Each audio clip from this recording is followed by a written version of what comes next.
तो हेलो दोस्तों, आज हम नंबर सिस्टम के कुछ क्वेश्चंस करने वाले हैं और उनसे रिलेटेड कुछ भी ट्रिक्स हैं या जो भी उसके पीछे चीज़ या फिर जो भी उसके पीछे का रीज़न होगा वो हम आपको बताएंगे।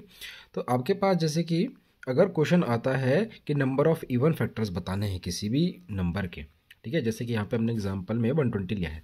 तो अगर आपको किसी भी नंबर के इवन फैक्टर्स बनाने हैं तो उसके लिए क्या करना पड़ेगा, तो सबसे पहले आप उसको क्या करना है, उसके प्राइम फैक्टराइजेशन करके आप उसके फैक्टर निकालना, एलसीएम करके उसके फैक्टर निकालना। जैसे 120 के फैक्टर आपने निकाले हैं 2 to the power 3, 3 to the power 1 and 5 to the power 1।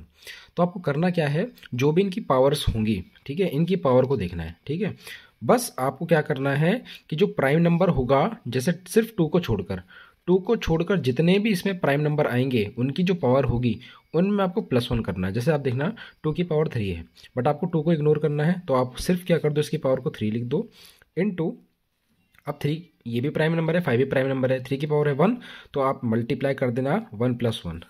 फिर जो 5 है इसकी पावर 1 है, तो इसमें भी आपको क्या कर देना है, 1 + 1 है ना, +1 ऐड कर देना है। तो आप देखोगे तो क्या आएगा, 3 × 2 × 2 और आ जाएगा 12। तो ये 12 आपका आंसर हो गया, नंबर ऑफ इवन फैक्टर्स आपके निकल गए। ठीक है, अच्छा, इसके बाद अगले में चलते हैं। इसमें आपके पास बोल रखा है कि अगर आपको इवन फैक्टर नहीं बताने हैं, आपको बोल रखा है कि सम ऑफ इवन फैक्टर बताना है, तो क्या करोगे। तो देखो उसमें क्या करना पड़ेगा, फिर से मैं एग्जांपल बताता हूँ 120 का।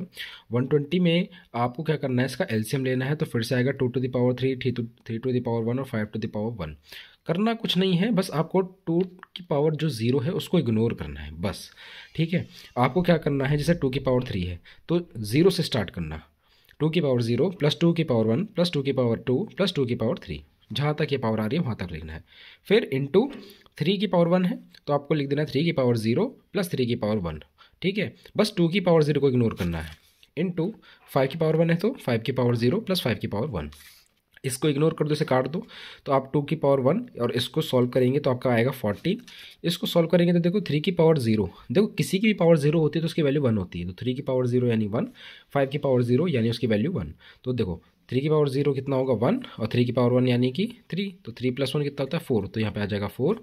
ऐसे सिमिलरली से सॉल्व करने पर आएगा आपका 6, और जब मल्टीप्लाई करोगे तो आपका है, तो आपका आंसर आ रहा है 336। तो ये आपका जो है रिक्वायर्ड आंसर हो जाएगा।